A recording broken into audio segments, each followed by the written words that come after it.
Okay, so welcome everyone to this afternoon's session, which is going to introduce you to the wonderful world of natural language processing. So big thanks to Mike for this morning's session, introducing you to the world of AI via machine learning, a subdomain of AI in which we try to get machines to learn how to do something by gradually evolving their learning. With natural language processing this afternoon, we're also going to be talking about using AI in a slightly different way. And particularly for something that I think a number of you have already suggested might be a very useful approach for some of the work that you do. So what do we mean by natural language processing? So natural language processing, or NLP as it's commonly abbreviated, is basically focused on the way in which human language and computers interact. And then there are two sort of main themes within natural language processing. And when people talk about natural language processing, they usually refer to one of these. They actually mean one of these things. So there's one side of natural language processing is basically where you're trying to get a computer to understand what you're saying to it in a natural language way. So it might be typing some text to the computer and you're trying to get it to understand what you're saying, or it might be speech recognition where you're trying to say some words and the computer then has to interpret what you're saying. But then there's the other side of natural language processing, and the other side is where essentially you're getting computers to try and learn how we form our language such that we can use AI-based methods to automatically extract information from free text data. And in this course, it's that second application of natural language processing that we're focusing on. So it's all about trying to use these AI methods to extract information from free text data. And, you know, healthcare, I'm sure policing is the same, lots of domains where there are huge amounts of data that are stored in free text. And traditional analytical methods will struggle then to be able to get that data out. And frankly, normally what you would normally do is to set aside some resource to manually extract the information that you need. So being able to use AI to try and do that automatically for us can be really beneficial. So that's what we mean when we talk about natural language processing within this course. Now, there are three key ways in which we can do that kind of natural language processing, extracting information from our free text. The first of these is something called named entity recognition. Now, named entity recognition is basically all about taking some free text and then from that free text trying to extract what are known as named entities. Now, named entities are things like people or places or organizations, or it may even be in some of your cases. So for example, we had a project idea that's been posted about looking at GP notes. So it might be in that instance that some of the named entities you're looking at are symptoms or conditions, specific named things that you want to pull out from that named text because that's useful data for you. So named entity recognition is all about using AI to try and identify those named entities, pull them out and categorize them in some way. Another really important aspect of natural language processing is something known as sentiment analysis. And basically sentiment analysis uses AI to try to predict whether a piece of text is positive or negative or maybe even neutral in tone. Now, very often you may want to do this if, for example, you've got patient surveys, or you're looking at other things where you're trying to understand what the sentiment of what someone has written may be. Actually using sentiment analysis to try and identify the tone of something can be really important. And that can also work alongside something known as sarcasm analysis, which I will touch on very briefly at the end of this afternoon's session. And then thirdly, there's something called topic modeling. So Mike, in his pre-recorded lecture this morning, talked about a little bit about clustering and about how we can use machine learning to cluster things in an unsupervised way, where we don't know what the answer is, and we're getting the computer to look for similar things and bundle them together. So it might be that we want to use that kind of approach, for example, to bundle together similar documents or similar bodies of text. Now, we won't actually cover topic modeling in this course, but if you are interested in that kind of thing, I would advise you to have a look at it, and I can give you some links to some information on that, and also on the Python Healthcare website, there's some information about topic modeling there, including an example where you can use it, for example, to look at academic papers and automatically group similar ones together. But in this course, we're going to be focused on the first two, which I think are probably going to be the most useful for some of your applications. So named entity recognition, pulling out these named specific things, and sentiment analysis, where we're trying to identify the sentiment of a piece of text. So let's think about an example. Let's imagine we've got a hospital that's asked patients to fill out a survey of their experiences in the hospital. Now, if that survey contains 3 text comments, then what we might want to do is we might want to identify whether or not the comments are positive, negative, or neutral, so sentiment analysis. We might want to pull out specific things that are talked about in that survey data, positively, negatively, or neutrally. So that would be named entity recognition. So in other words, we might want to say, okay, so these reviews are positive. What are the people who are talking positively? What sort of things are they talking about versus the people that are talking negatively? What are the sort of things they're talking about? What are we doing right, and what can we do better, essentially, and extracting that from free text data. And we might even want to do some topic modeling. So we might want to identify clusters of similar reviews, for example, to identify common themes. So you can easily imagine how, even just from a simple survey, which has got free text data, where we can apply these kind of natural language techniques to extract information. So let's start by talking about named entity recognition. So what do we mean by a named entity? Let's be specific about this. Basically, a named entity is a real-world object that can be denoted with a proper name. Now, it's important to understand that the entity doesn't have to be physical. It may have a physical existence. So Dan Chalk, I am a named entity. The University of Exeter is a named entity. Both of us exist, or at least I hope we do. Or it might have a more abstract existence. So something like discrete event simulation, for example, is a named entity, but it doesn't have physical existence. It's got a more abstract existence. It describes a type of simulation. Or woodwork is an example of a named entity that has an abstract existence. And it's likely that the kinds of things that you may be looking at in your data may well have more abstract existence, particularly if you are looking at notes that have been made about a patient and you're trying to pick out information from that you might be talking about more abstract things. So procedure names, for example, would be examples of named entities, but they have abstract existence as opposed to physical existence. But both of those types of things are classified as named entities.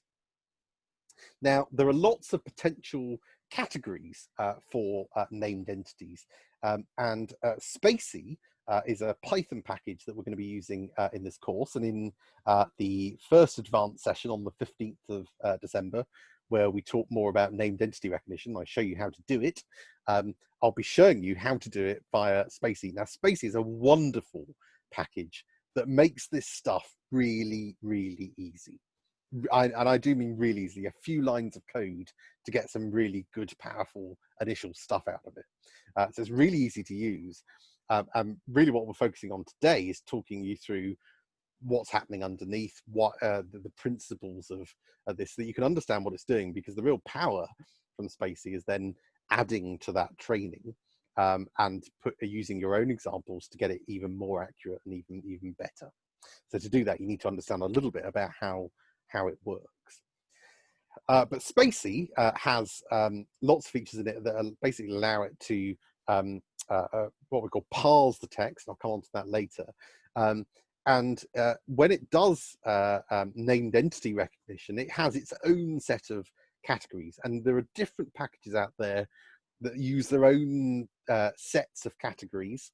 So there will be slight differences. There's a lot of commonality between them. But Spacey is by far the most widely used package for this now, and is highly recommended amongst natural language processors.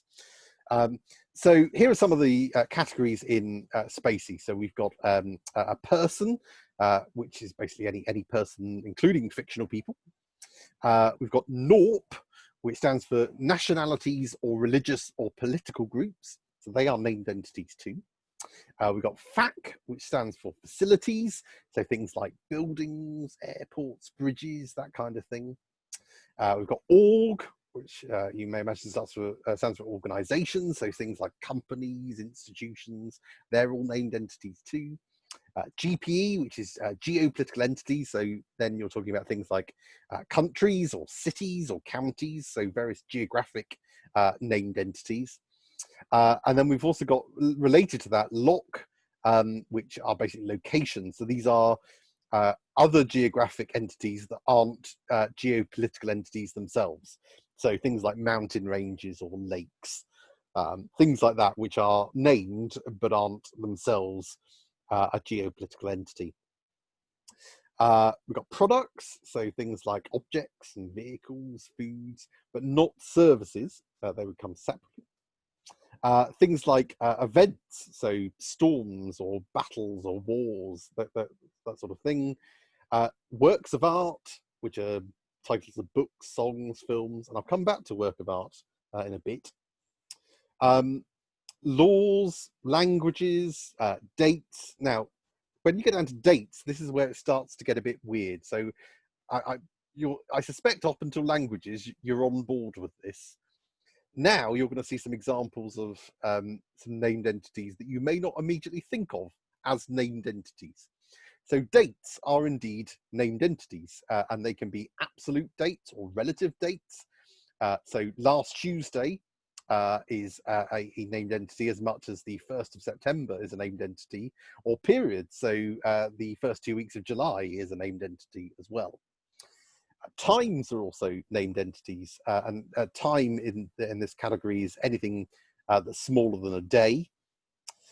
Percentages, and the named entity includes the percentage character. So when Spacey sees this percentage character, it will include that as part of the named entity. Money, including the unit, so £2.50 is a named entity. Quantities of stuff, so weight, distance, measurements, etc. And then ordinals, things like first, second, and cardinals, which are numerals that don't fall into any of these other types. Now, as I say, it might seem a bit odd to think of these as named entities. And very often, for the sorts of things you'll be doing, you probably aren't that interested in these things, or at least all of them.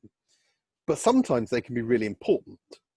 So it might be that when you're looking through your patient notes, that actually dates of things you do want to extract that, but you're not particularly interested in anything else. You're not interested in times or percentages, but it might be for something else that you're not interested in any of these things. And there are ways in Spacey and other packages where you can basically just disregard those things. And part of the reason why you have different categories is so that you can look for certain types of things. So it might be, I want to look at some text, but I'm only interested in picking out the people that are mentioned, and in which case I can just look for anything that's been identified as category person.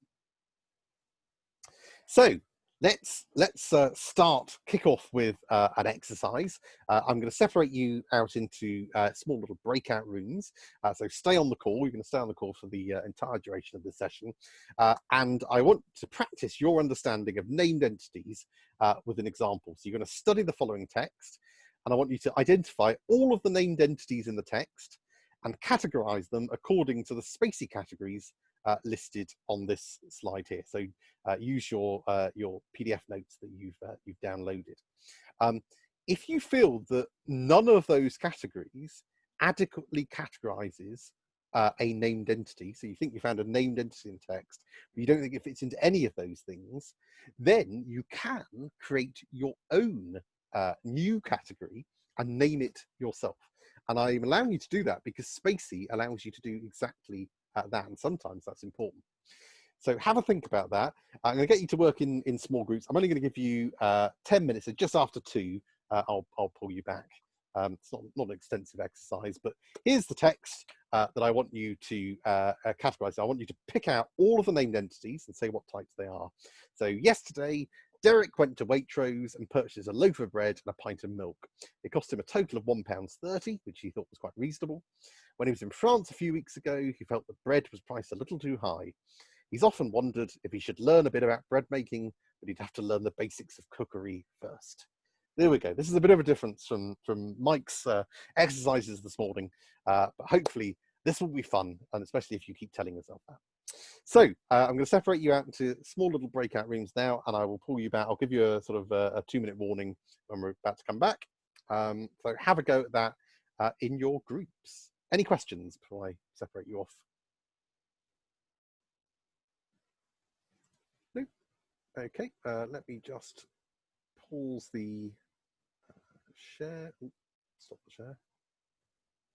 I'll pause the recording. Click there. Okay. So let me share again. So yeah, so this is how Spacey essentially would do it. So yesterday would be a date. Derek is a person, very clearly.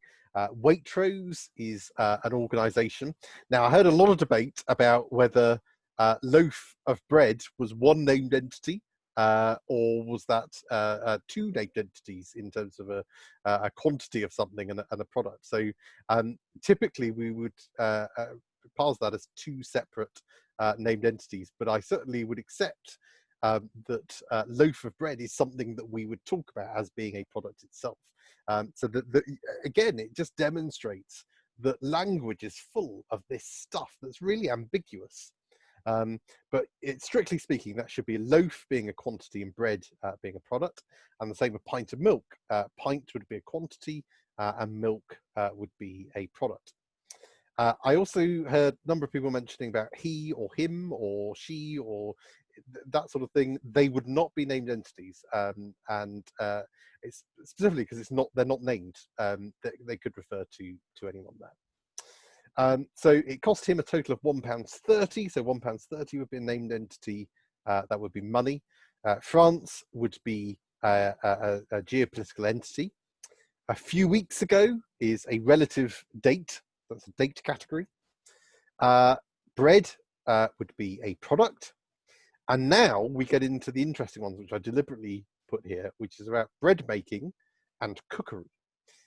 Now, Mona, you just said that you sort of created a new category for these things in terms of, and called them activities, but you also put in a couple of things that weren't named entities.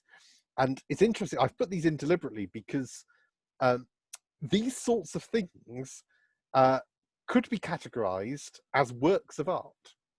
So it is a type of it's kind of a way of doing something. So bread making or cookery. Now you could classify those as works of art. You could. Not if it was my cookery. Nor mine, actually, to be honest. But equally, you may choose to set up a new Spacey category, and you could call those things a separate thing. And there is no right answer.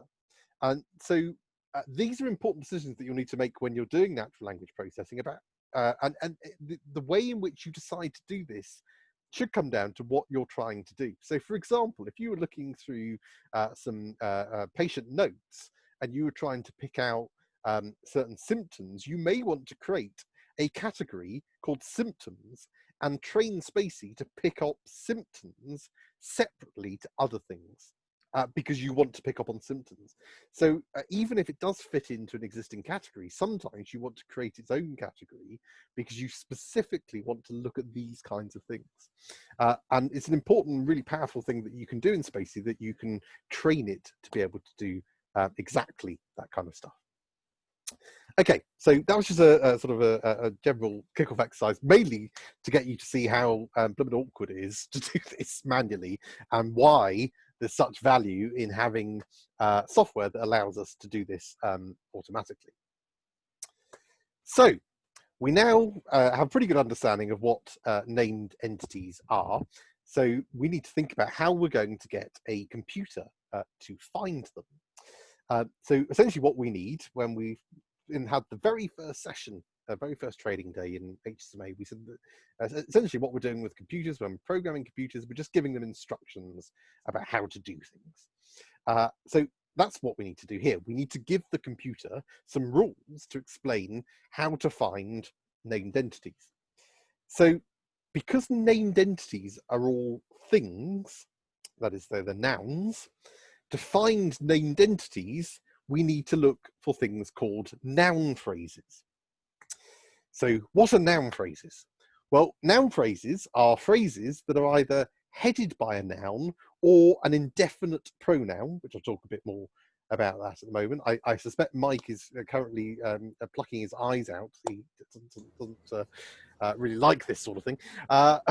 Or I don't understand words. That's fair, Mike.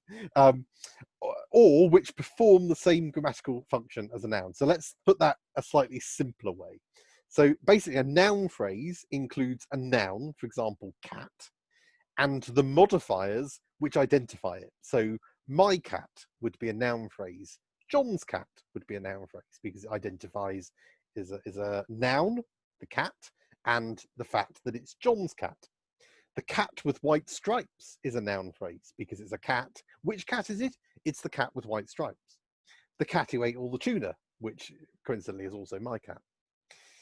So let's have a look at some examples, and I would strongly recommend all throughout the afternoon, if you keep chanting grammar is fun, you will get through this, I promise. So here are some examples of noun phrases where I've got some sentences and I've underlined the noun phrases, and the head noun is in bold. So the staff were very helpful, but the food was terrible. So here we've got two noun phrases. We've got the staff is a noun phrase. Which staff? It was the staff. And the food is a noun phrase where food is the head noun and the specifies what food. Then we've got a very common sentence that we use within the team. A green-eyed Mike enviously watched Dan's amazing lecture. So here again, we've got two noun phrases. We've got a green-eyed Mike. Mike is the head noun.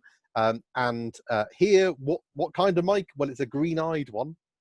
And we've got Dan's amazing lecture. So lecture is the head noun. And which lecture is it? It's Dan's amazing one, although that probably doesn't narrow it down. And then we've got the third sentence here. At many universities, academics consume vast quantities of cake, also an extremely true sentence. So here we've got three noun phrases. We've got at many universities, universities being the head noun, and at many describing, modifying that noun so that we're talking about, oh, it's at many of them. Academics is a noun phrase. In this case, it's just the noun. And that's also a noun phrase where you've just got a noun on its own. And vast quantities of cake is also a noun phrase, cake being the head noun, and vast quantities of modifying that noun to describe how much cake we're talking about. So those are noun phrases. Let's just go back. It's basically where it's headed either by a noun or an indefinite pronoun, or something performs the same grammatical function as a noun. So with that in mind, off to another grammar-based exercise. This is fun, isn't it? So I'm going to give you 10 minutes here to identify the noun phrases and head nouns in the following sentence. So identify which noun phrases are in each sentence. There's likely to be more than one. And within each noun phrase in that sentence, what is the head noun? So we've got two men walked into their local bar and thought that their situation sounded like the start of a joke. Many students felt that Dan's tutorial was the best, but then again, people are often wrong. Most people tend to use Windows, but increasingly people are turning to Linux as it's a much better operating system. Suet can be used to make many different traditional dishes. I think my black cat thinks I'm rather dull, as he often yawns when I'm talking about my daily routine. And the above sentences show the random stream of rubbish that enters my head at any one time, which is extremely true. So you have 10 minutes. I'm going to put you back into your breakout rooms. For each sentence, identify what are the noun phrases, and for each noun phrase, what is the head noun? Any questions? Okay, in which case, I'll see you in 10 minutes. I'll drop in as I did before.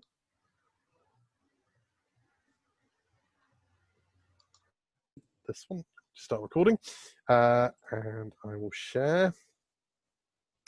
So here's what I had. So I think you got most of these. So two men, their local bar, their situation, and the start of a joke. So those are the four nouns, and then the things that modify those nouns. So how many men? There's two of them. Which bar? It was their local bar. Which situation? It was their situation. Which joke? It was the start of a joke. So that part of the joke. Many students, so students being a noun, and it's many of them. The tutorial, which tutorial? It was Dan's tutorial. And people. So here you've got an example of a noun phrase where it's just the noun, and that's okay as well. Most people, in the same way as many students. Windows and Linux, both examples of noun phrases with just a head noun. And a much better operating system, because a much better modifies the head noun of operating system. And also an example of where you've got a two-word noun. Suet is a noun phrase with many different traditional dishes being the head noun. My black cat and my daily routine being noun phrases. And then, yes, this one, which I threw in deliberately. So you're absolutely right. The above sentences being the head noun, and which sentences? It's the ones above. And this is all a noun phrase. So the head noun is rubbish. It's rubbish. That's the noun that we're talking about. And everything before and after modifies that, because it's the random stream of rubbish. But I haven't finished yet. It's also the random stream of rubbish that enters my head at any one time. All of that describes the rubbish. So that all of that is the noun phrase with rubbish as the head noun. Okay. Any questions about that before we move on? No, good. Okay. So, by the way, if you're thinking, this is really dull or laborious, don't worry. As I say, you don't have to do this stuff manually for natural language processing, but you do need to appreciate it and understand it. So, we've talked about noun phrases. We also need to talk about definite and indefinite noun phrases. So a definite noun phrase is one in which the head noun clearly refers to something specific. So that might be something that's previously mentioned, or which we can assume would be known, or something unique, or something which is identified by the speaker. And the head noun in a definite noun phrase will be prefaced by the definite article, which is very basically a fancy way of saying the. Because the definite article, the, means it's definitely this one. It's specifically this one. Now, of course, it may be potentially followed by some adjectives, and we'll come back to that in a moment. So examples of some definite noun phrases: I ran over to the dog. I sat next to the very fluffy cat. So in this case, the dog would be a definite noun phrase. The very fluffy cat would be a definite noun phrase, because we're specifically talking about the dog, the very fluffy cat. And obviously, if this was in a text, we'd need more information. If you said, I ran over to the dog, we would expect to know which dog we're talking about. It needs to be explained somewhere else. I sat next to the very fluffy cat. Again, the same thing. Now, try and contain your excitement, but there are also things called indefinite noun phrases as well. And these are, as you might imagine, ones where the head noun refers to a singular noun where the reader or listener does not know exactly to which one we are referring. So the head noun in these cases for indefinite noun phrases will be prefaced by what is known as the indefinite article, which is a or an. And again, might be followed by some adjectives to describe that noun, but we'll come back to that. So I ran over to a dog. I sat next to a very fluffy cat. These are examples of sentences with indefinite noun phrases. So a dog, we don't know which dog. You just ran over to a dog. You sat next to a very fluffy cat. We don't know which one. Most of them are fluffy anyway.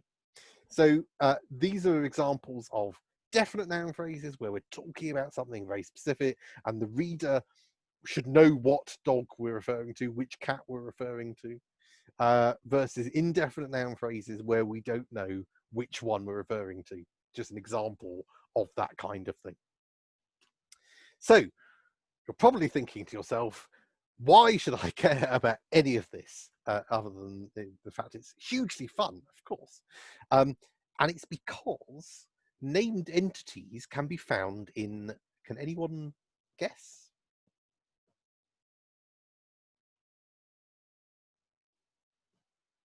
You got a 50-50 chance. Definite. Exactly, yes. Definite noun phrases. So if we're looking for named entities, what we essentially need to do is to find definite noun phrases. So we've talked about, I've shown you how to find noun phrases. You find the noun and the things that modify that noun. And we've just talked about how you identify a definite noun phrase versus an indefinite noun phrase. So if it's a definite noun phrase, then we should have the word the, followed by some adjectives maybe. So you would think, so we know that named entities are found in definite noun phrases, and we, as I say, we know that definite noun phrases have head nouns, which will be prefaced by the word the. So it should be easy to identify them automatically, right? Because we can just look for text that starts the followed by a noun. Alas, you would be wrong. Of course it's not that simple. Why do you think it isn't that simple? There's a few reasons why it isn't. Any ideas?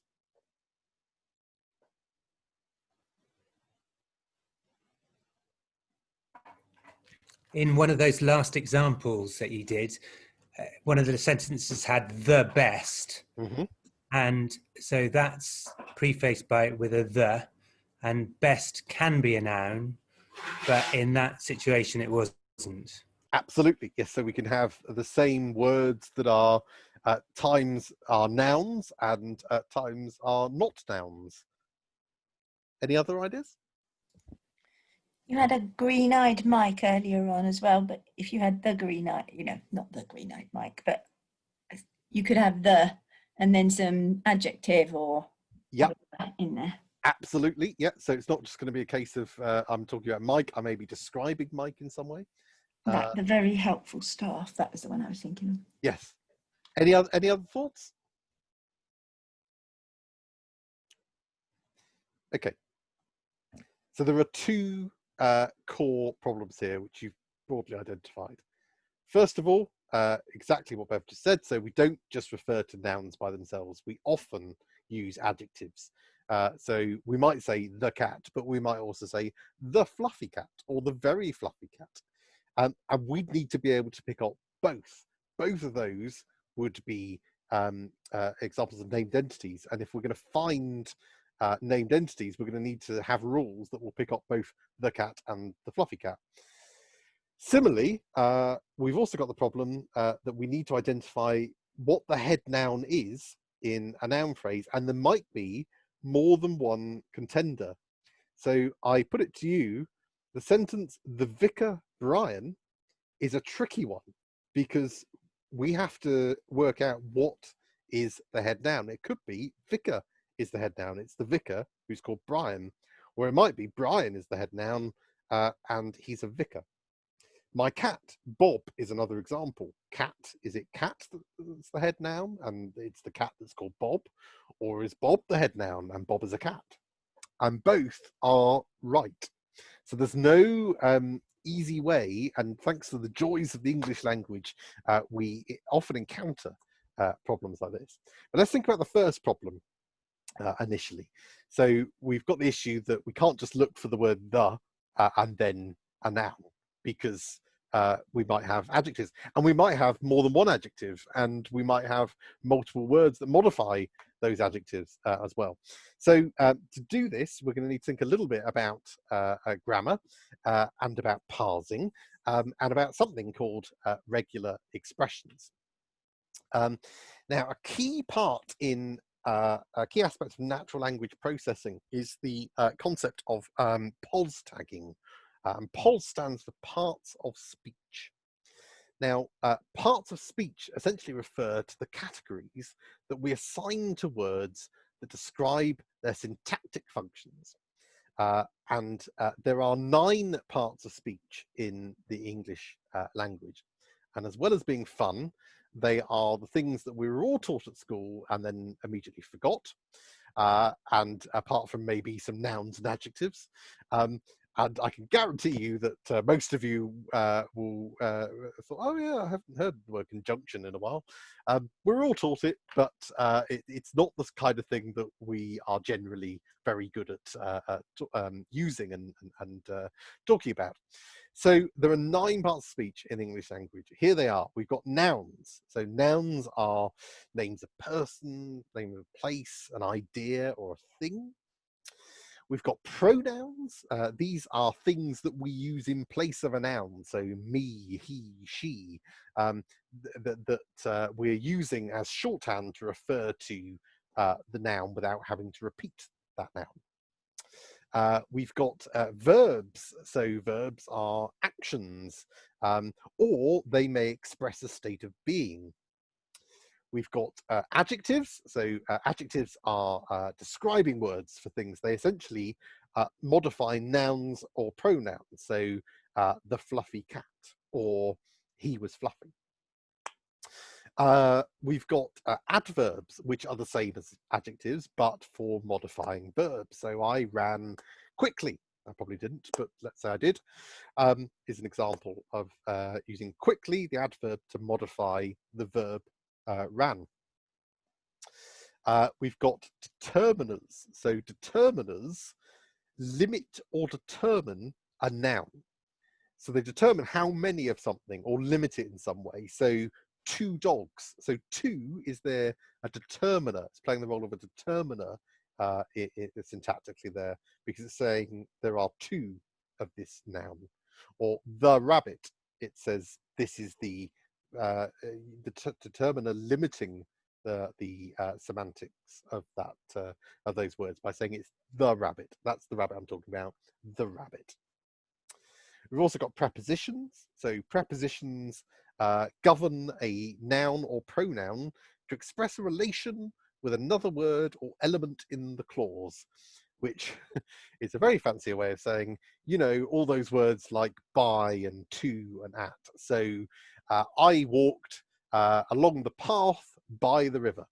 So it joins the path and the river in order to join those things and express a relation, that it's talking about the path and the river, and I'm joining those 2 things together. Conjunctions join words, phrases, or clauses using words such as and, but, when. So I went to the supermarket and I bought this, or I walked in the woods when I was 5. And then we've got interjections, which are probably my favourite, which are just basically words used to express emotion that don't come under anything else. So things like hey, oi, those sort of things, those words which are basically a way in which we express emotion. All words in the English language will fall into one of those 9 parts of speech. And as I say, most of you will probably be familiar and remember a few of them, but probably not all of them.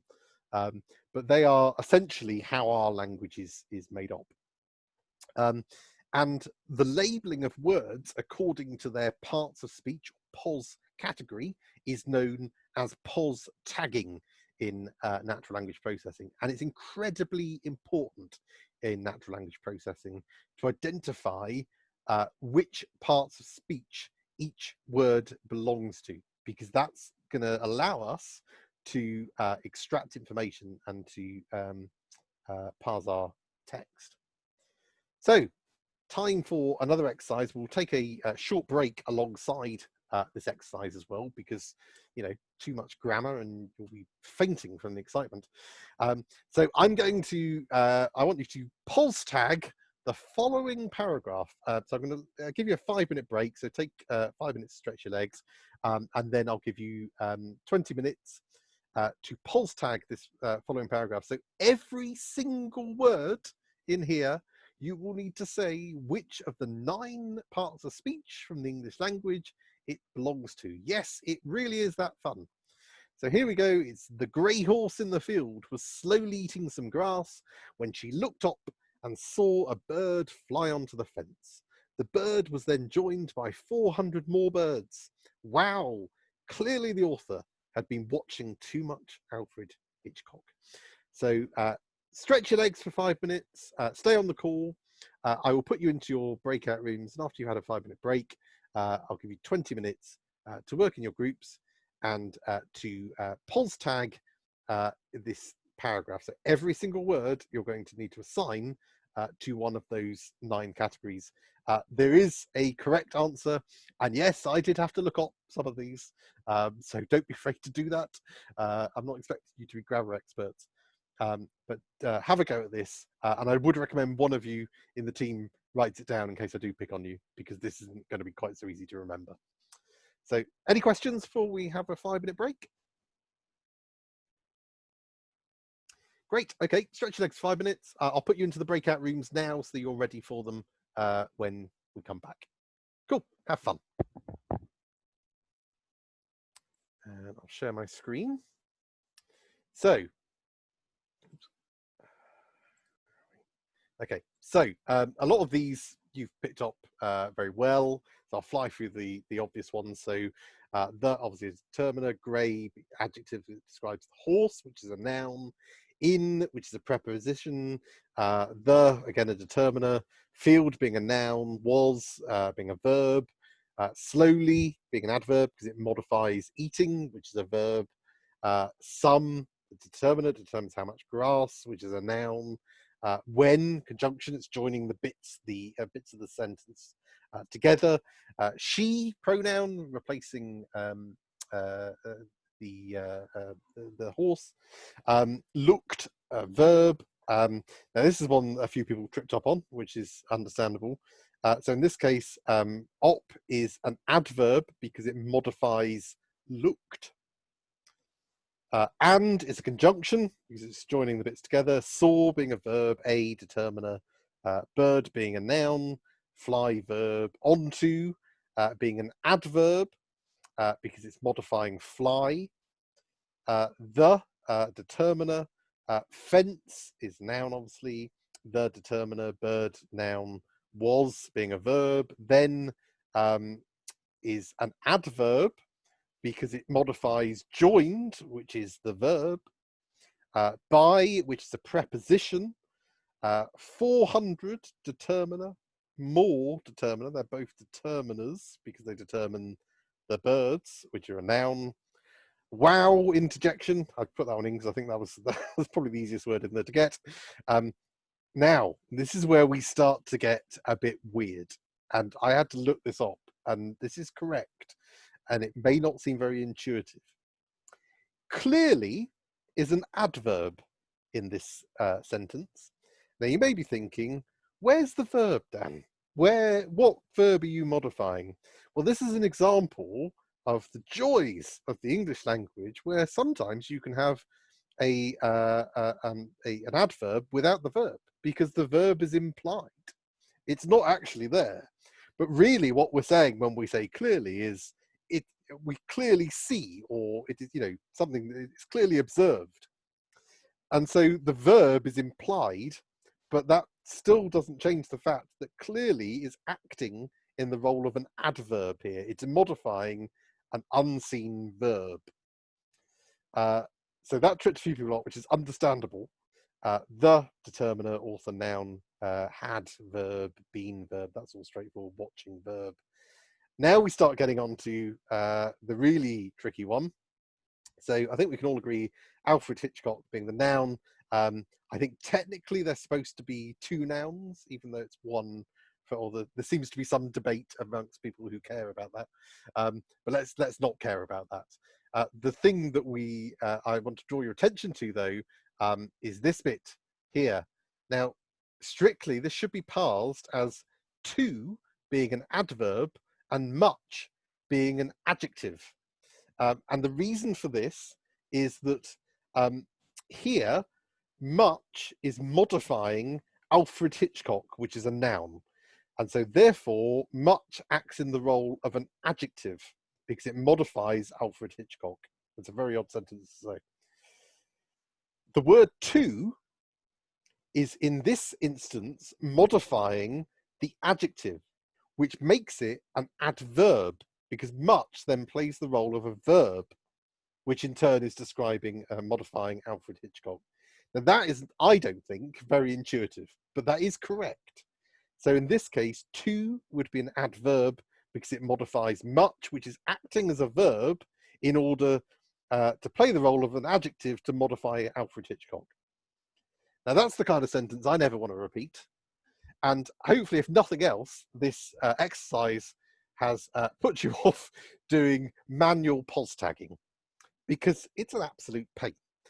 And the beauty of what I'm going to show you in the natural language processing module is that you do not need to manually pos tag text. There are loads and loads of built-in Python packages that allow you to do this stuff automatically. And thank goodness they exist, because I certainly would not want to touch natural language processing with a barge pole if I had to do this manually. But nonetheless, pos tagging is very important. So it's very important you understand how this works and the way in which it tries to apply the 9 parts of speech and classify each word into one of these parts of speech. So, we're moving quite neatly into the concept of parsing. Now, parsing, which you've heard me refer to a few times today, basically refers to the process of breaking down a sentence into its component parts and then describing the syntactic roles of each component. So, as an example, parsing, as part of parsing, we can identify the pos tags, as we've just done, or we could identify the noun phrases in the text, as you just did. Those kinds of processes are known as parsing. And that's all part of the parsing process, where you're essentially breaking down the sentence and trying to understand it syntactically.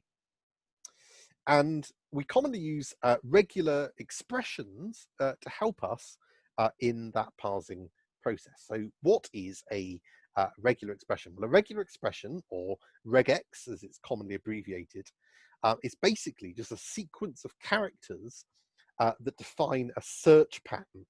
And they're actually used quite extensively in things that you use all the time, but probably have no idea that they're actually doing this. So search engines, things like Google, are using regular expressions because what they're doing is they're defining rules for the patterns of text that you want to search for.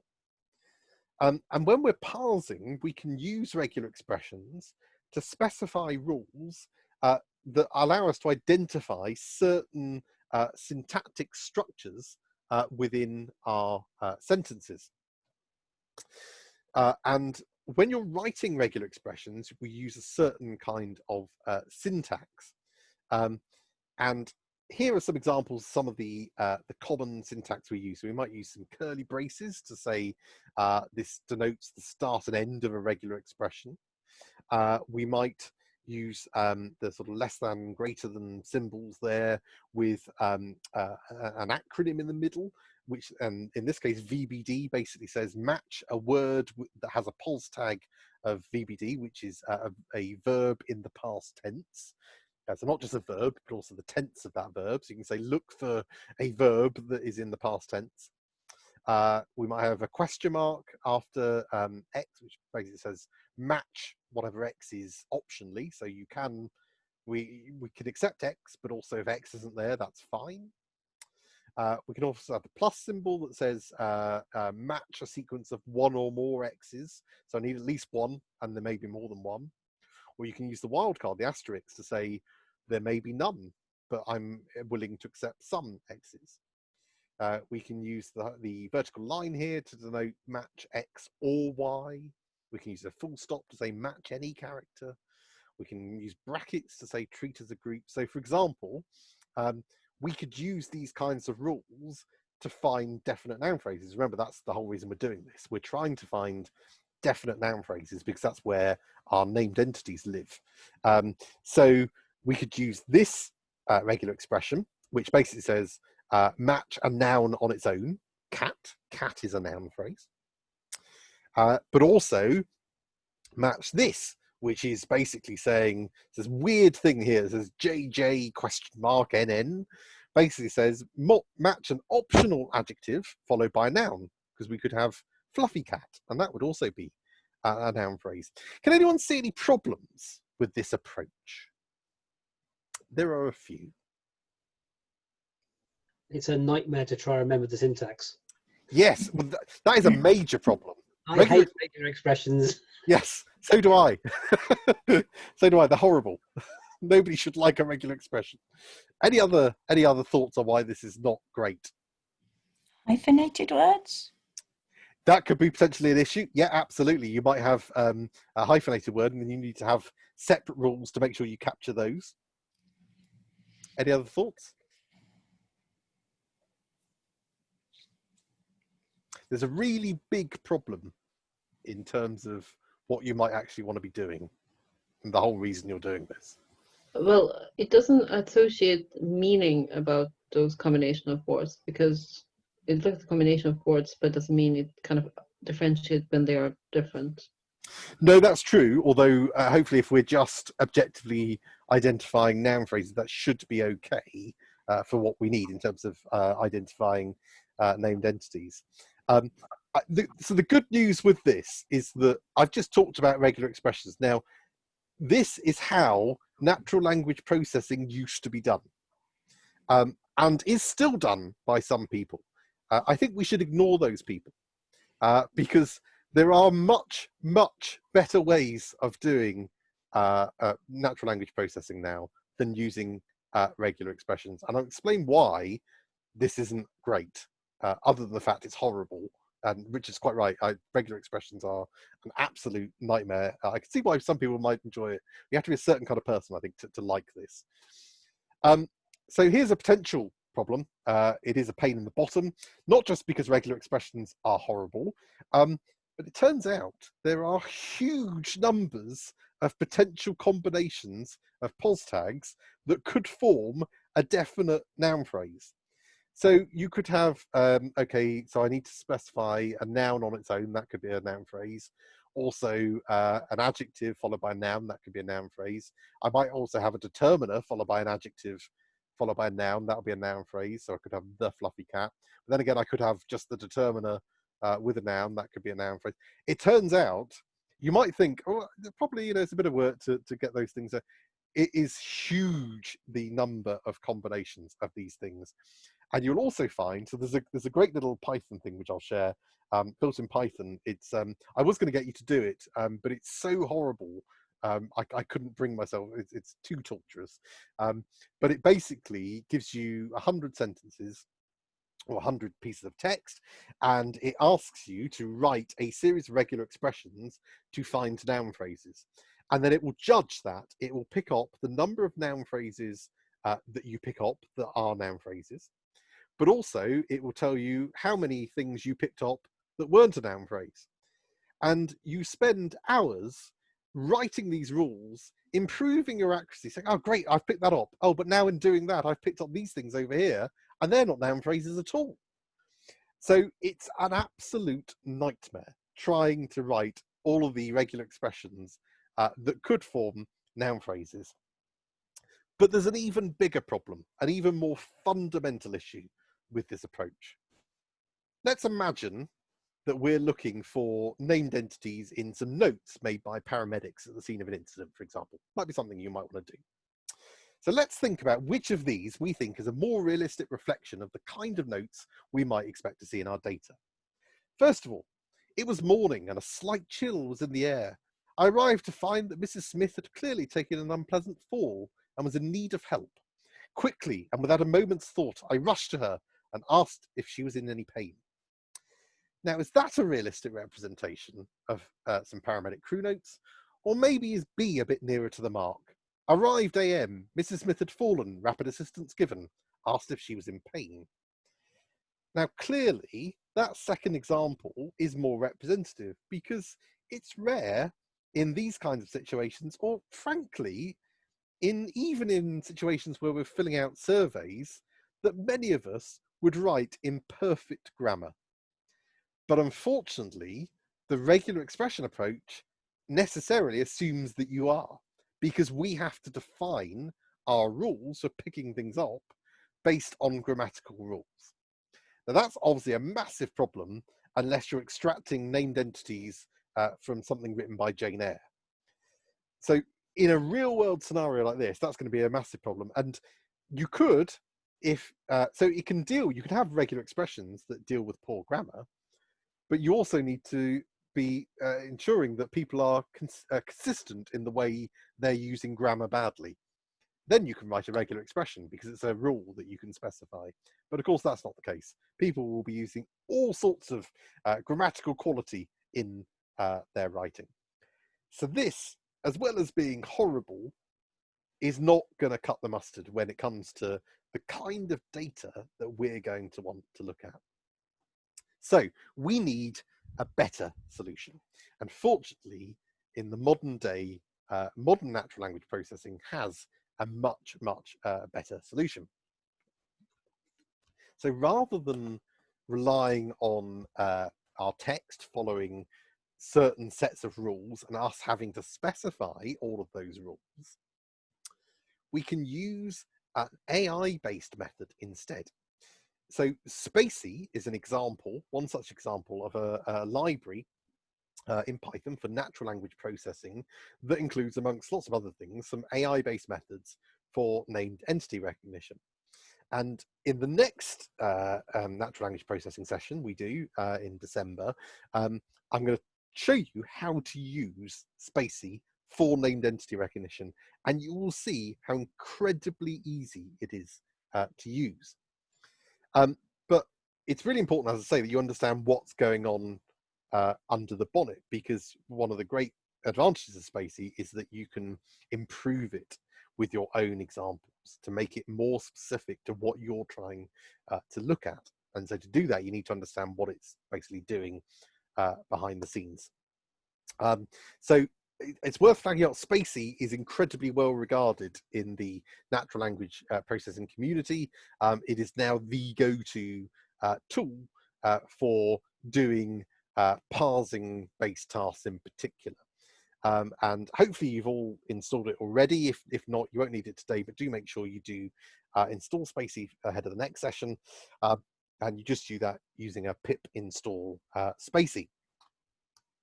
So let's talk a bit about how Spacey works specifically for named entity recognition. So we talked before about trying to find named entities by using grammatical rules and by saying, well, we need to look for, we know that named entities live in definite noun phrases. So if we could find definite noun phrases, then we can find named entities. But we've just looked at how much of a nightmare that would actually be.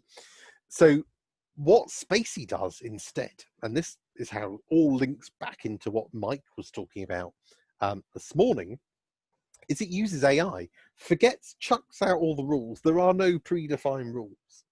Instead, what Spacey does is to look at text and try to predict whether this word it's looking at here what pos tag, what type of word this is, and is this a named entity that it's looking at? And it does that based on things that it's seen before. So it's looking both at the word itself, but also at the words that come before it, and not just the words themselves, but what pos tags they have. So are they determiners? Are they conjunctions? Are they adjectives? And not just the word directly in front, but also the word that follows it directly after. And not just that, but also the word that comes 2 words before and the words that come 2 words after, and so on and so on. And even looking at the punctuation within a sentence. And it's using all of this as kind of clues to make its prediction about whether this is a named entity or not. And what Spacey does, Spacey has lots of pre-trained models that have been trained on huge collections of written text, where it's learned the kinds of syntactic patterns that it would expect to see when a named entity is present. So much in the same way that Mike showed you this morning, how we can give a machine some data to say this is some information about survivors, people on the Titanic that survived, and some information about people on the Titanic that didn't survive, and then getting the machine to try and learn what are the things, the hidden things within that mean that when I see this kind of person, can I now predict whether they're likely to survive or not?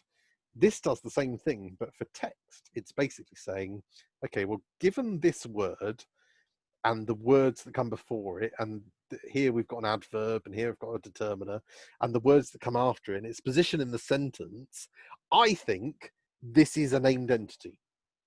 And it's done that by basically having this pre-trained stuff where it's learnt how to do this on huge, vast collections of written text. And Spacey actually has different pre-trained models. So you've got models that are pre-trained on some more classical writing, from things like encyclopedia entries, for example, but there's also specific ones. So if you were doing social media analysis, for example, people talk very differently on Twitter than they would if they were writing a Wikipedia entry. Or at least I hope they would. And so you can have models that have been trained to pick out named entities and to parse sentences that have been written in a social media kind of way versus for an encyclopedia. Or even there's ones, if you're looking at medical knowledge, for example, ones that have been pre-trained on medical textbooks and medical papers specifically. So you've got those kind of pre-trained texts. And then you can take advantage of something known as transfer learning, which is where you say, okay, well, I've got all this pre-trained stuff, and that's going to do a pretty good job because it's seen this huge amount of text before. And then what I can do is I can then start training it on my kind of text. So if I'm looking at my patient notes, I can say, well, I've already got a pre-trained model that understands, the words car and doctor and surgery and things like that. But there might be specific stuff that it hasn't seen before or hasn't seen very much that are specific to my domain. And so I can then add to the pre-trained model and get it to learn these additional kind of words and named entities that I need it to be able to pick up. And the way it does all this learning is using something called a convolutional neural network. Now, I'm not going to go into huge details about this at this stage, but I will just briefly try and explain what a neural network is. The convolutional bit, convolutional neural networks are very often used for things like image recognition and lots of applications in language. And it's because if you imagine a kind of moving window over your text or image, where it's gradually looking at various bits of the thing it's trying to learn, and then training up on that, and then sort of sliding that window across. So if we think about our text, then it's essentially saying, what if, okay, I'll look at this word and the 4 words before it and the 4 words after it. And now I'll make a prediction based on that. And now I'll shift across 1 word, and now I'm looking at the 4 words before that word and the 4 words after it, and now I'm going to make a prediction on that. So it's gradually learning by kind of shifting that window across. But the key thing here is to understand a little bit about what a neural network is. So essentially, neural networks are things that were originally created to emulate the way in which the human brain works. So neurons connected by synaptic connections, synapses, with signals being sent along those synaptic connections to the neurons. So you've got various neurons, so a bit like when Sean talks about network analysis, you've got sort of nodes and links, very similar in the brain. You've got neurons, and then you've got signals being fired along synaptic connections which connect those neurons. And neural networks basically take that structure. And neural networks have basically multiple layers of these nodes, which emulate our neurons, and connections, which emulate the synaptic connections, between the various layers of nodes, with various inputs into and outputs from these nodes being sent as signals along the connections, with various weights associated with each signal. So let me draw you a picture, which will hopefully make this a little clearer. Now I'll explain to you a two-dimensional neural network. These can be, and often are, highly multi-dimensional, but I'm not going to try and explain it in multi-dimensions. It's basically just a scaled-up version of a 2D neural network. So let me share the whiteboard. Okay, so imagine we've got an input node here, and then we've got some nodes here, and we've got various connections between those nodes. And then let's say we've got another layer of nodes here. And let's say all of these nodes are connected to all of the nodes in the previous layer. That's what's known as a densely connected layer. Basically just means everything from before is connected into each of these. And then we might have what's known as an output layer here. Essentially, what we're doing here is we're feeding in some input, some numbers that represent our input. We're then feeding that through a number of layers. Now, each of these layers each of these nodes here in each of these layers are going to be doing something to the numbers that are coming in. So it might be, for example, let's just imagine we're taking a node here. It might be that what that node does is it adds up all the numbers that are coming in and then multiplies them by another number and then chucks that number out. Okay, so it might be just as simple as that. So it might be saying add up all the numbers, multiply by X, and then that becomes our output. And whatever it does, whatever the thing it does is known as the activation of the node. So it basically does something with the inputs and then it fires out an output the other side, a bit like a function. So it might be, if we take this layer as an example, because it's densely connected, it might be that this node here has three numbers coming into it. It might be the number 3, number 6, number 2. And what it's going to do is going to add them all up. So 3 plus 6 plus 2, so we get 11. And then say multiply by 2. I'm just making this up, just to give you an example. So then it's 11 times 2, so 22. So then out the other side come the number 22, and that will be fired off down to the next layer. Now, we also have along each of these connections, we have a weight associated.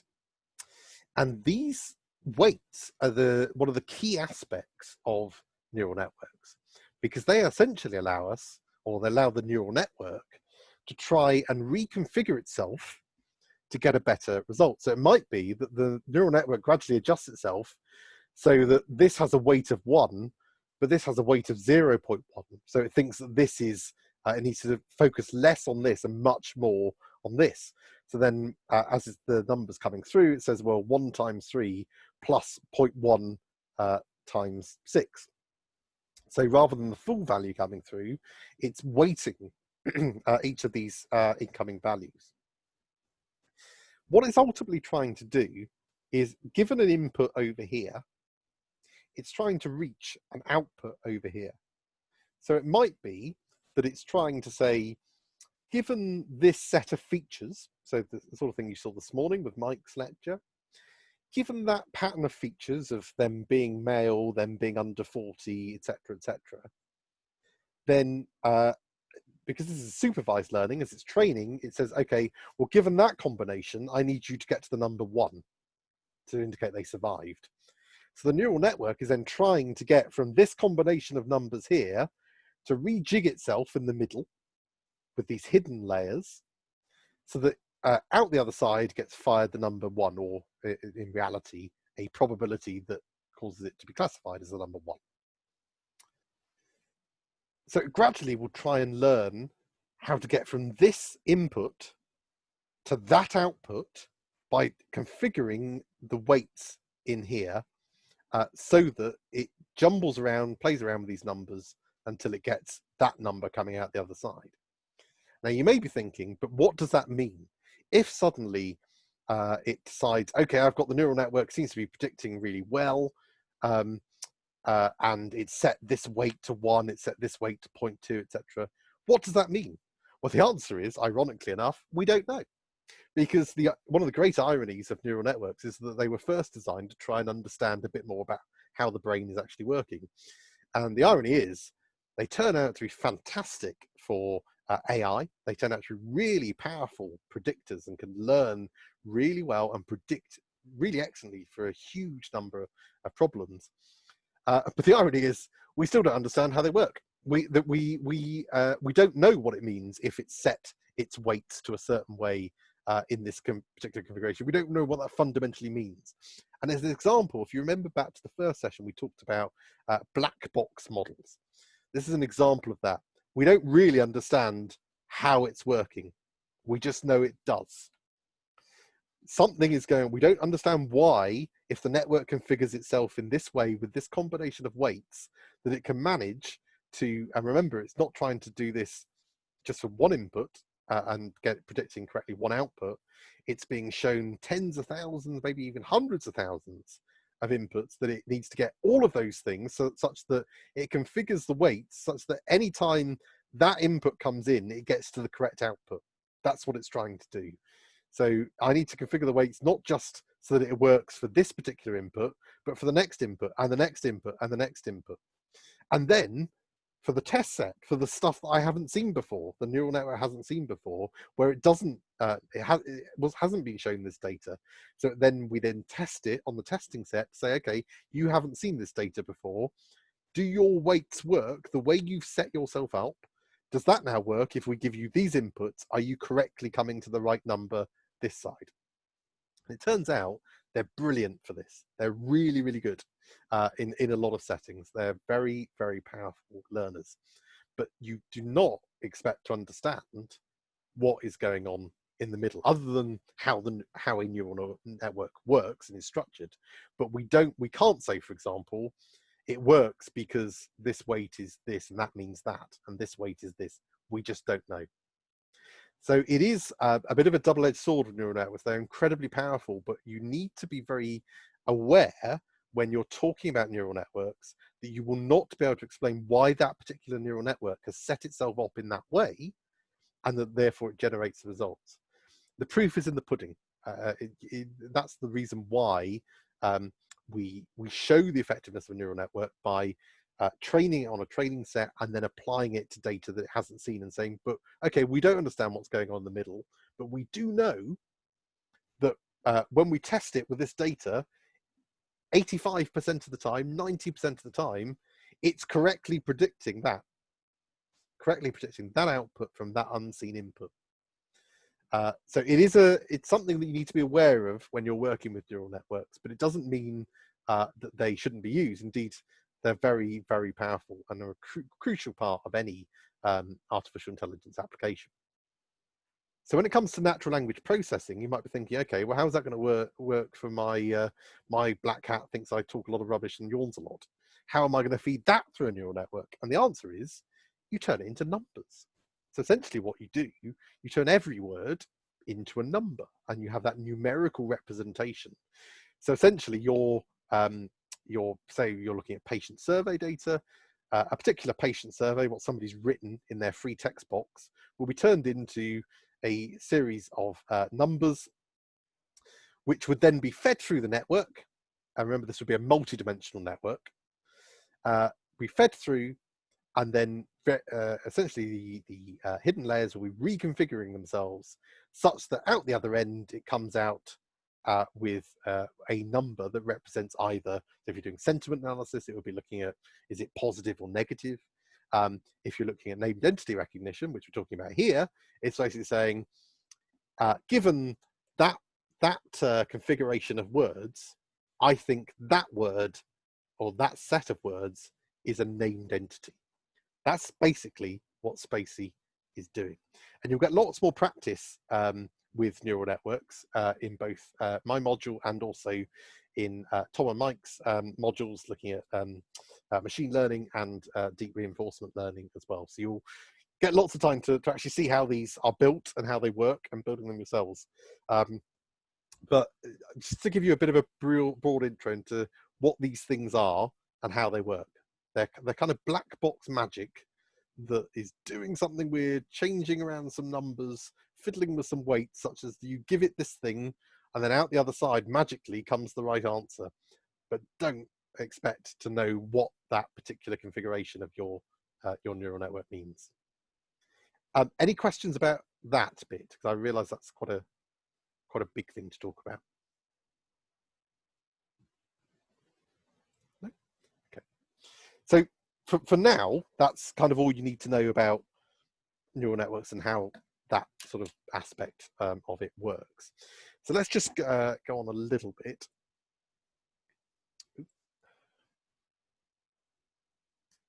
I should say there's a link here, which I think Mike's going to talk to you more about in one of the advanced machine learning sessions as well. Really good link, this playground link here, that allows you to, it shows you how neural networks work, very good descriptions, and you can play around with different types of neural network. Well worth checking out. It's a link here, and Mike will talk you through the AI playground site as well, because it's very good for this kind of thing. But essentially, key takeaway here, what Spacey's doing, it's taking, when it's learning, it's taking a series of words, it's turning them into numbers, and then it's learning that given that combination of words, which are now represented as numbers, around a certain word, it thinks that is either a named entity or not. And then it applies that learning so that when you use one of these pre-trained models, and you apply that to your text, it's making predictions. That's what it's doing, it's predicting. And if that prediction exceeds a certain threshold, like Mike was talking about this morning, then it declares, okay, I think this is a named entity. And it's also doing that, not just for this is a named entity or not, but it'll also predict the category of named entity. So I said back at the start, I gave you the list of named entity categories that Spacey uses, things like person and geopolitical entity and things like that.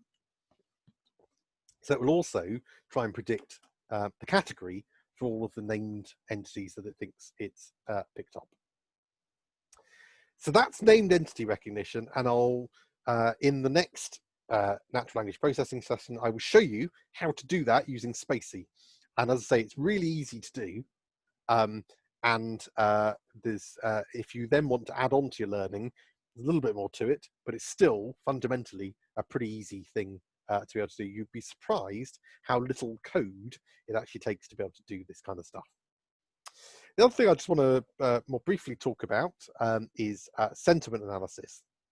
And again, I'll be going into this in more detail in the third natural language processing session, which is on the final training day before Christmas on the 17th of December.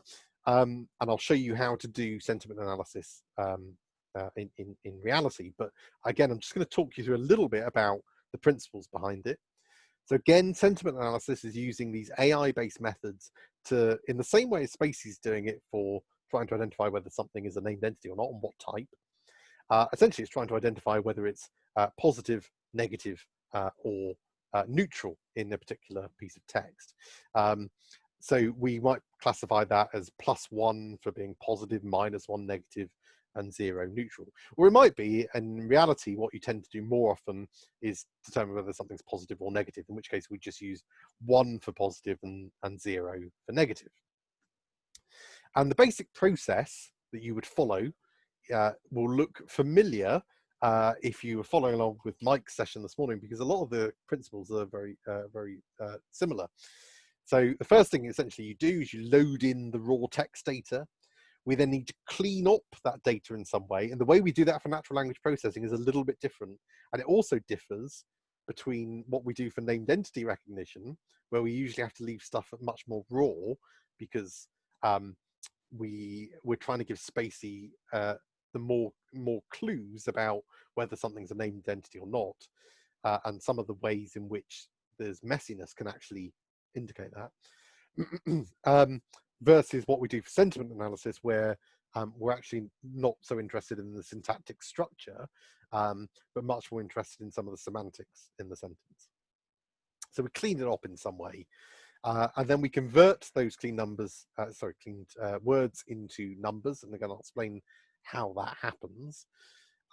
We then convert it into something known as a tensor. I won't go into that now. I'll talk more about that in the advanced sessions.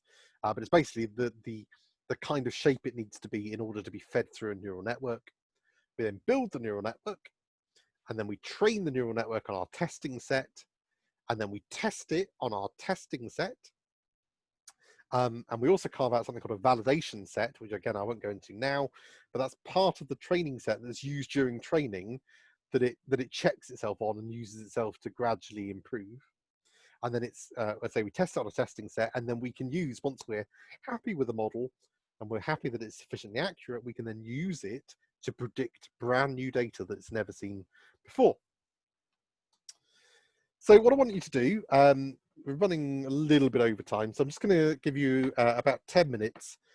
Just in your groups, I just want to break you into your groups. I want you to think about some potential applications of sentiment analysis in your own organizations, and also have a think about what you think some of the challenges might be if you were doing sentiment analysis, if you're trying to use AI to try and work out whether a piece of text is positive or negative or neutral.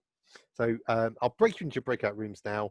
Have a chat in your groups over the next 10 minutes, and then I'll pull you back. Here are some of those ideas, and then there's just a little bit I want to talk to you to close around some of those challenges in particular. Great, right, see you in 10 minutes. I'll dip into your conversations. So a few more bits just to go through, but only a few very minor bits. So just before we do that, spend a couple minutes. Anybody like to sort of volunteer some ideas? I had some great ideas as I was going around. So any thoughts on ways in which this could be used?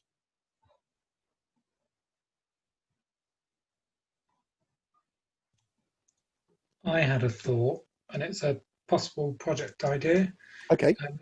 We have annual carers surveys that go out. There's an annual and then one every 2 years as well.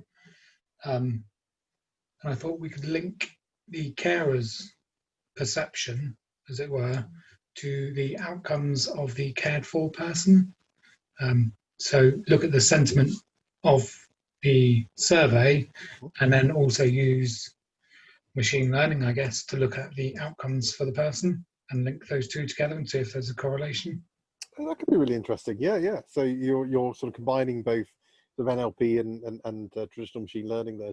That could be really interesting. Yeah. Oh, sorry, I thought there was somebody talking.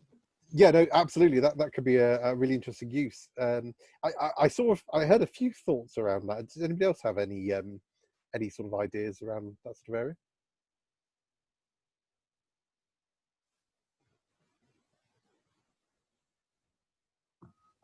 I had a different idea. Okay. And that was to basically monitor our Twitter account so that we could see how anyone who @s us or use our hashtags, whether they're positive or negative over time, to see if actually we're having a more positive or negative effect on our public. Yeah, no, I think that's a great idea. And I think in particular, I think that's a really good use of natural language processing by sort of monitoring social media interactions. And of course, you know, the beauty of doing something like sentiment analysis is you're not just looking at, I mean, you can just look at whether things are positive or negative, but of course you can also probe and say, well, what about it is positive and negative? And that's where you can join things alongside things like named entity recognition. Say, well, you know, when people are talking positively, what are the things they're talking about, and when people are talking negatively, what are the things they're talking about? Because then, of course, that's giving you information that you can potentially do something about. So if we think people are talking negatively about these kinds of things, then, you know, can we do something about that? That's great. That sounds like a really good idea. Any others? I was just going to say on that, Dan, Twitter has a very nice API for searching. You can do all sorts of queries on Twitter and it will return all the tweets that match certain hashtags and things like that. It's got a programmer-friendly interface to it. Yes, yeah, very much so. That was one of the things we discussed. The issue is trying to get the text out of whatever social medium or medium it is. We were talking about letters being sent to the hospital. They're going into an email account. You know, how do you get that text back out again? So you're, so you usually when so we'll come on to in the advanced sessions, I'll show you how you need to feed in your text into your AI, and usually you're just feeding it in as kind of raw text files, basically. So you need some way in which you can extract from whatever system it is that you're wanting to get the text, some way of dumping that out as, you know, text files. But if you can do that, then you can actually feed stuff in. There's a great package in TensorFlow that will basically, which I'll show you in the sentiment analysis section, that just says, put all of your positive reviews in a folder called that, and put all of your negative reviews in a folder called that, and it'll automatically bring it all in without you having to do anything. It's really nice, but obviously you need to be able to extract the text in some way in the first instance. Any thoughts about some of the challenges that might be involved with sentiment analysis? Well, I brought up one thing. I found historically that people who are exercised enough to write to you tend to be writing negative things. Mm-hmm. Yeah, so you might have an imbalance between positive and negative. Yeah, absolutely. So I think that's well, it very much depends on obviously the medium. So if you're so one thing we found, for example, when we were doing looking at patient survey data for I won't name which hospital, but they had overwhelmingly positive reviews, which but that was because in some ways that's because you're reviewing everybody. So if you review everyone, they'll probably, you know, after a length of stay in a hospital, they'll probably tend to say positive things. They're grateful for being cured. But at the same time, if you're relying on them to be proactive in contacting you, you're absolutely right that people will tend to do that when they want to complain. People don't tend to proactively make that move to say something positive. Some do, but most won't. So you've got to be very conscious of that bias in the way you're collecting data, in the same way that you would for any sample, I think. So that, yeah, that you're right. That is a potential challenge, I think. Any others?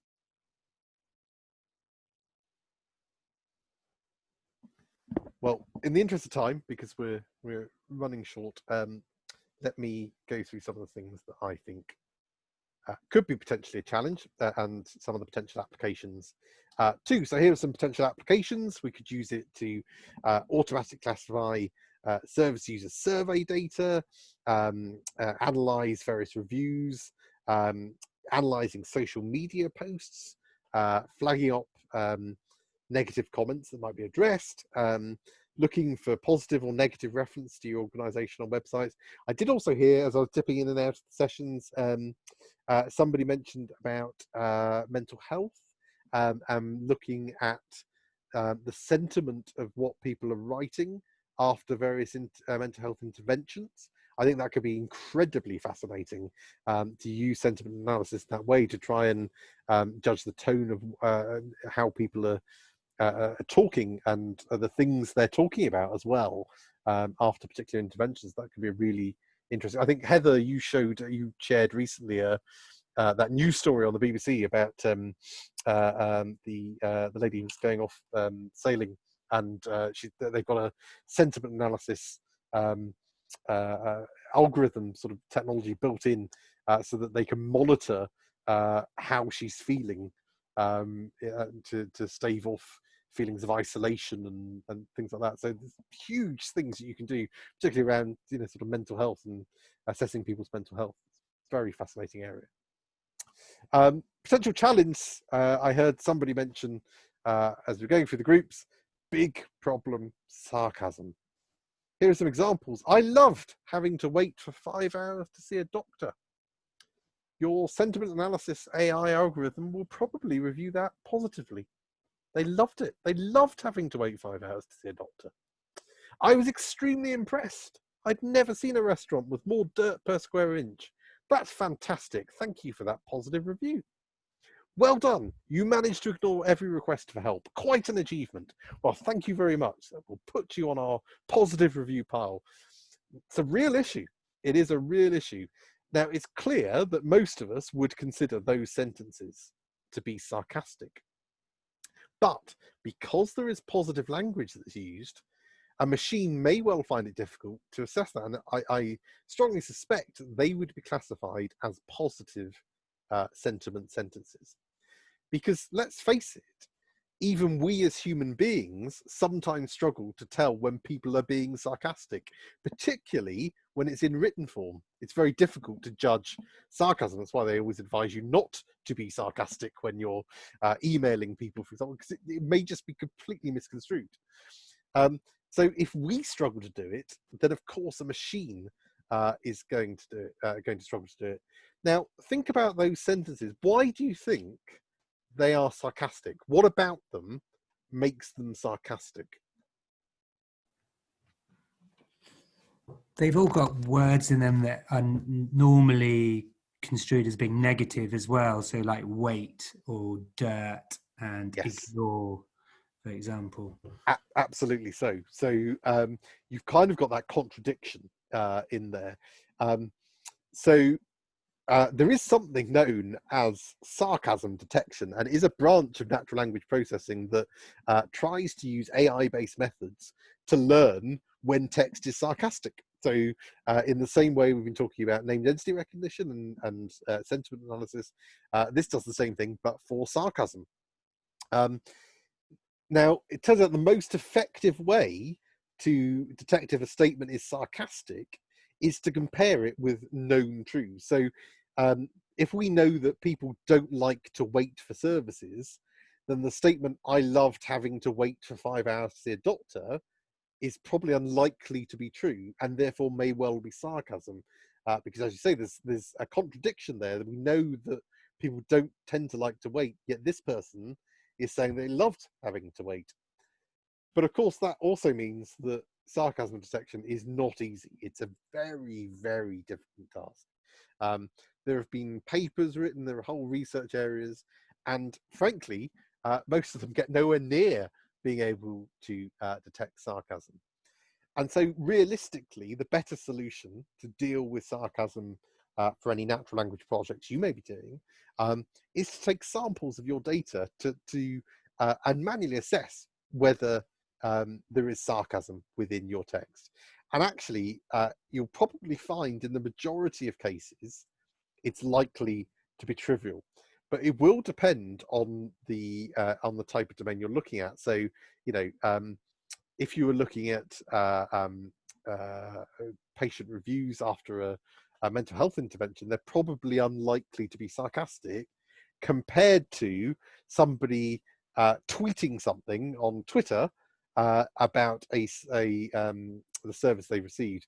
Social media, there's a big problem of sarcasm. One of my friends works quite hard in Royal Mail for their social media team, and they get quite a lot of sarcasm because they tried to do some natural language processing, and they found that people were too sarcastic about the Royal Mail, so they couldn't do it. And so it's a real issue when you're dealing with social media. So you've got to be very very aware of that. And unfortunately, at the moment, there's not a huge amount you can do. I certainly wouldn't recommend any of your projects trying to look at sarcasm. You will be in for a rough ride if you do that. However, having said that, I do encourage you all for the fun, if nothing else, to check out this website here, the Sarcasm Detector. Just click on quickly here. You can enter any sentence and it will use a pre-trained AI in the background to try and work out whether it is sarcastic or not. So let's live demo that with Dan's training session this afternoon. Was excellent. Does it think I'm being sarcastic? Let's have a look. It thinks I'm being mildly sarcastic. Great. Thank you, Sarcasm Detector. I had no idea what that was going to do. So that's good to know.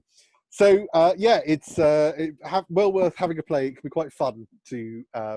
I tried it for an afternoon with any texts I got from my friends to see how sarcastic they were being, and then informed them what this AI had declared. But you'll see that it's a very interesting area, but very, very difficult. And if you click on About at the top, there's all sorts of information here about how they do that, and it gives you information about exactly what we've been talking about pre-processing the data and feature engineering and classifiers and using scikit-learn.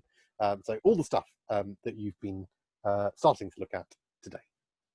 Great. Okay, I will close off there because it is now 4:30. Just to say, there is one more challenge which I won't talk about now, but which is huge in sentiment analysis, but is something that we can do something about, and that is understanding what, when somebody is being positive or negative, the thing that they're being positive or negative about.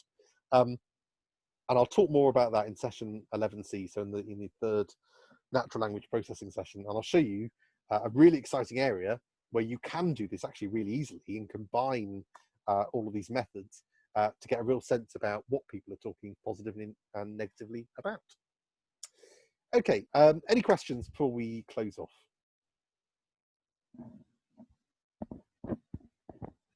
Okay, in which case, just a reminder that we have got another training day on Thursday. So Thursday morning, Mike and Tom will be taking you through, introducing you to the last of the core sessions, which is deep reinforcement learning, very fascinating area of AI.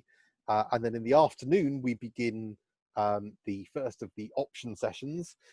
So this is the, in the afternoon, I'm taking you through a follow-up to the system dynamics session that I did. Well, I'll be getting you to look more into Insight Maker, and you'll get a chance to expand the chicken and egg model to something very interesting, hopefully.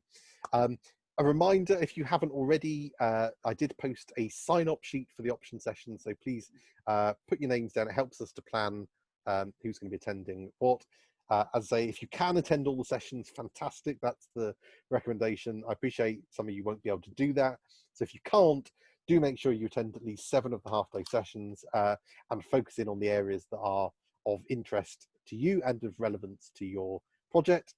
And a final reminder that your project pitches are due next week. So by this time next week, you should have either submitted your project pitch or you should be frantically doing it in the evening, because I will need to receive it by midnight next Tuesday. So do make sure they're received. Sorry, it's not Tuesday, is it? Wednesday. Sorry, got the days wrong. Wednesday. Apologies, you've got an extra day. So midnight on Wednesday, and then the test will be on Thursday morning at 10 AM and join from 9:30 the Zoom call if you want to ask any last-minute questions about either the test itself, obviously I can't tell you what's in it, or about Python, and I can give you some help before the test starts with that. But please try not to worry about the test. It has been made friendly. I can't stress that enough. So just do what you can with that, and good luck, and make sure you do revise and get your pitches in. I'm hearing some fantastic ideas for projects, so I can't wait to sift through them. Fantastic. Thank you, everyone, and we'll see you on Thursday. See you guys. Thank you. Bye. Thanks, bye. Thank you. Thank you.